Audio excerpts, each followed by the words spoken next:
আসসালামু আলাইকুম ওয়া রাহমাতুল্লাহ। প্রিয় দর্শক, আজ আমরা ভ্যাট আইনের ছোট্ট একটা বিষয় নিয়ে আলোচনা করব।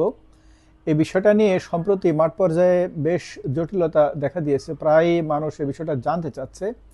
এজন্য আমি এই বিষয়ে একটা ছোট ভিডিও করার সিদ্ধান্ত নিয়েছি। আমি ডক্টর মোহাম্মদ আব্দুর রউফ। আমি বিগত 30 বছর ধরে বাংলাদেশের ভ্যাট ব্যবস্থায় কাজ করছি। আমি একজন ভ্যাট ট্রেনার। তো আজকের বিষয়টা হলো এই ঠিকাদারের উপর ভ্যাটের হার কবে থেকে প্রযোজ্য হবে। আপনারা জানেন যে ঠিকাদার, আমরা ভ্যাটের ল্যাঙ্গুয়েজে বলি নির্মাণ সংস্থা, আমরা সাধারণ ভাষায় বলি ঠিকাদার। ঠিকাদারের উপরে ভ্যাটের হার ছিল 7.5%, এটাকে 10% করা হয়েছে গত বাজেটের সময়। তো থিওরিটিক্যাল কথা হলো যে এই 10% 1 জুলাই 2025 তারিখ থেকে কার্যকর হবে। 1 জুলাই 2025 তারিখ থেকে 7.5%-র পরিবর্তে 10% কার্যকর হবে। কিন্তু প্র্যাকটিক্যাল কথা হলো এটা আসলে আরও অনেক পরে কার্যকর হবে। এই জিনিসটা আমি এখন বুঝিয়ে বলি যে কিভাবে আরও অনেক পরে কার্যকর হবে। এখন মাঠ পর্যায়ে সমস্যা হচ্ছে যে অনেকেই এখন যখন ভ্যাট কাটতে যাচ্ছে, তখন ঠিকাদারের বিল থেকে 10% কাটতে যাচ্ছে। এরপরে এই নিয়ে বিতর্ক সৃষ্টি হচ্ছে। এই নিয়ে অনেক সময় কর্তনকারী কর্তৃপক্ষ বলে যে এছাড়াও কোথায় ইত্যাদি ইত্যাদি। এই বিষয়টা আমি এর আগেও এক্সপ্লেন করেছি, এখন আর একটু এক্সপ্লেন করি। যে জেনারেল এক্সামশন এসআরও যেটা আছে, এসআরও বর্তমানে এসআরও নাম্বার হলো, এটাকে আমরা জেনারেল এক্সামশন এসআরও বলি। এসআরওতে 5টা টেবিল আছে। এসআরও নাম্বার হলো 160 আইন / 2025 / 288 ড্যাশ মোশক 27 মে 2025। এই এসআরওটা আবার সংশোধন করা হয়েছিল। এটা সংশোধন করা হয়েছিল 24 জুন 2025 তারিখে এসআর 272 দিয়ে। যাও আর কি, এখন এই টেকনিক্যাল কথা বোঝা একটু কঠিন, আমি সহজ কথাই বলি।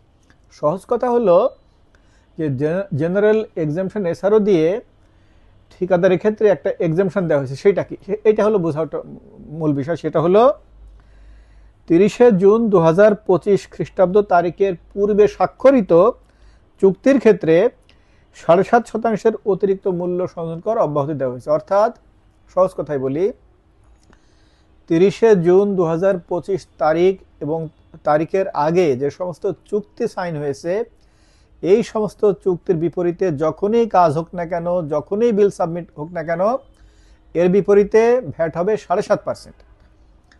আর যে সমস্ত চুক্তি 30 জুন 2025 তারিখের পরে স্বাক্ষরিত হবে, শুধুমাত্র এই সমস্ত চুক্তির ক্ষেত্রে 10% ভ্যাট প্রযোজ্য হবে ঠিকাদারের ক্ষেত্রে। এটা হলো মূল কথা। তো তাহলে দাঁড়ালো কি? দাঁড়ালো হলো এই যে ধরুন যে সমস্ত চুক্তি গত জানুয়ারি, ফেব্রুয়ারি, মার্চ, এপ্রিল, মে, জুন এই সময় স্বাক্ষরিত হয়েছে, এগুলোর বিল তো, এগুলোর কাজ হবে, এগুলোর বিল সাবমিট হবে এখনো 6 মাস 1 বছর পরে, কোনো কোনো ক্ষেত্রে এরও পরে। তো যে সমস্ত চুক্তি 30 জুন 2025 পরে স্বাক্ষরিত হয়েছে, এখন তো মাত্র জুলাই মাস মাত্র গেছে, মাত্র আগস্ট 1 মাস মাত্র গেছে। 1 মাসের ভিতরে যে সমস্ত চুক্তি স্বাক্ষরিত হয়েছে গত ধরেন 30 জুনের পরে, এই 1 মাসের মধ্যে কি তার কাজ করে কি বিল দেওয়া বাস্তবে সম্ভব হচ্ছে? না, না। এগুলো এই সমস্ত চুক্তির বিল সাবমিট হতে এখনো 6 মাস 1 বছর সময় লেগে যাবে। তাহলে আমি খুব সংক্ষেপে বলি। সংক্ষেপ কথা হলো, যদিও ঠিকাদারের ভ্যাট 7.5% থেকে 10% হয়েছে থিওরিটিক্যালি 1 জুলাই 2025 তারিখে, কিন্তু প্র্যাকটিক্যালি এটার অ্যাপ্লিকেশন হবে এখনো অনেক পরে। কখন থেকে হবে?